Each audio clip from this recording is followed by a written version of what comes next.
Hello guys, যারা যারা Calcutta university বা অন্য কোনো ইউনিভার্সিটিতে এবছর ফার্স্ট সেমিস্টারে ভর্তির জন্য ফর্ম ফিল আপ করেছো, তাদের জন্য এই ভিডিওটা তৈরি করা।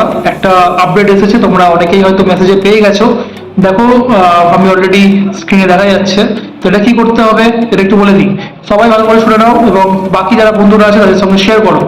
29 তারিখ থেকে 1 তারিখের মধ্যে তোমাদেরকে সবাইকে তোমাদের আবার পোর্টালে ঢুকতে হবে, পোর্টাল লগ ইন করতে হবে। পোর্টাল লগ ইন করে সবার যে সোশ্যাল স্ট্যাটাস আছে, যেমন জেন্ডার হলে এবার আনরিজার্ভড, ওবিসি বা এসসি এসটি যার যা আছে সেটাকে আবার আপডেট করতে হবে এবং করে যার যার রিকোয়ার্ড ডকুমেন্টস আছে সেটাকে আবার আপলোড করতে হবে।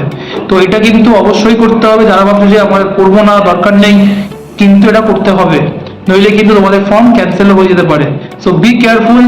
অবশ্যই 29 তারিখ থেকে 1 তারিখের মধ্যে এইগুলো করে নিও, ঠিক আছে? যাদের এখনো চ্যানেল সাবস্ক্রাইব করা নেই, এরকম ইনফরমেশন পাওয়ার জন্য অবশ্যই চ্যানেলটাকে সাবস্ক্রাইব করে দিও। ওকে, টাটা।